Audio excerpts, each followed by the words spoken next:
işten $500.000 vurdu Onlarca yeni ve insanla tanışma fırsatını kaçırıyorsunuz. Toki'de 1 kilometre ben mesafedeki bunu yabancı... herkese yaparım. Bilirsin, düzgün bir rehberliğe ihtiyacı olan herkes.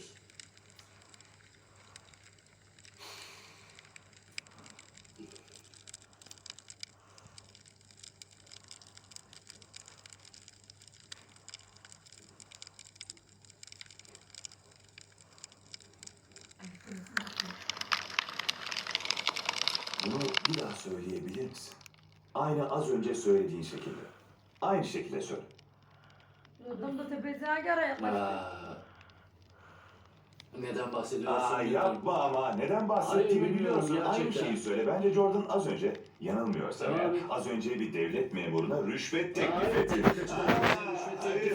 Konuşmanın amacı buydu. Hayır, Evet. Amerikan Ceza Kanunu'na göre hizmet karşılığında teklif edilen doların Hadi miktarı ama açıkça dürüst olalım. belirtilmeli. Mahkemede bu argüman seni Hayır, desteklemez. hayır. Hayır. Gerçek bu. Ama sana şunu söylemek Evet. istiyorum. Borsacı ehliyeti almaya uğraştığını söyleyen beyefendi aynı zamanda dürüstlük timsali olduğunu da söylemişti. Hakkında güvenlik araştırması yaptırmış. Yani insan bazen madem teknedeyim kötü adamı oynamazlık etmeyin diyor işte. Bence teknemden defolup gitme zamanınız geldi. Siz ne dersiniz? Jordan, sana bir şey diyeceğim. Enselediğin Wall Street züppelerinin Evet.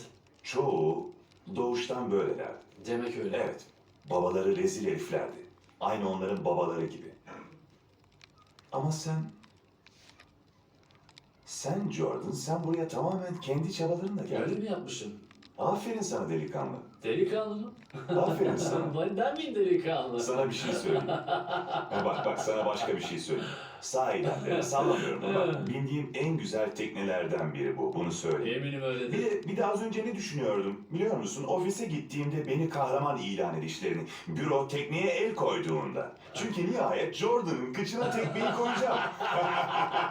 Ne güzel bir şey. Hele ki bütün bu güzel kızları falan götürüyorken muhteşem bir Şimdi durum. defolup gidin teknemden. Eminim çok yakın zamanda görüşeceğiz Jordan. Eminim. Zavallı çirkin karılarınıza gitmek üzere kullandığınız metroda kolaylıklar dilerim. Bu sırada ben de aidiyet tesislerimden biraz havyar yalatacağım. Eve girerken yanınızda biraz ıstakoz almak ister misiniz? Sefil herifler. Biliyorum alamazsınız siz bunları. Beleşçi herifler.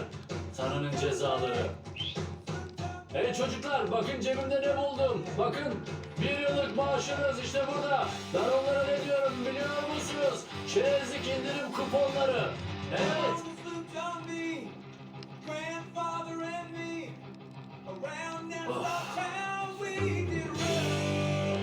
İsviçre mi?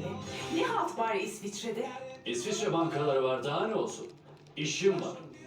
Zaman kıçı kollama zamanıydı. Paramı saklamam gerekiyordu. Rugret'e gittim. Hukuk fakültesinden bir İsviçreli bankacıyı tanıyordu. Ama adam Cenevre'de. Bu yolculuğu ise ayık kafayla çekmem mümkün değildi. Hapları zamanında alırsam yol boyu uyuyabileceğimi biliyordum. Ama tam zamanında almam gerekiyordu. Saat 4'te birkaç tane yatıştırıcı hap aldım. Etkisini satış toplantından sonra göstermeye başladı. Vücudumun karıncalandığı evre. Yemekte biraz kokteyl ve Valium'un üstüne birkaç tane daha. Ağzımın kaydığı evre. Saat 8:30 olduğunda birkaç tane daha aldım. Böylece aşağı yukarı bütün kas becerilerimi kaybettim. Bu da maskaralık evresi oldu. Saat 10'da kim olduğumu ya da ne olduğumun farkında değildim. Hafıza kaybı evresi. Uçağa gece yarısından hemen öncesi. Baksana bir kendine, çok güzelsin. Uçuş kartınız gerekiyor. Neyin var senin? Onları alabilir miyim? Uçuş kartınız Tamam, var. Tamam, teşekkür ederim. Kendimi çok kötü hissediyorum. Hey, sakin ol. Özür dilerim. Canım, Geçmeye çekilin çalışıyordum bir sadece. üstünden. Tamam sakin ol. Elin yine aletimin üstünde. Geçecektim sadece.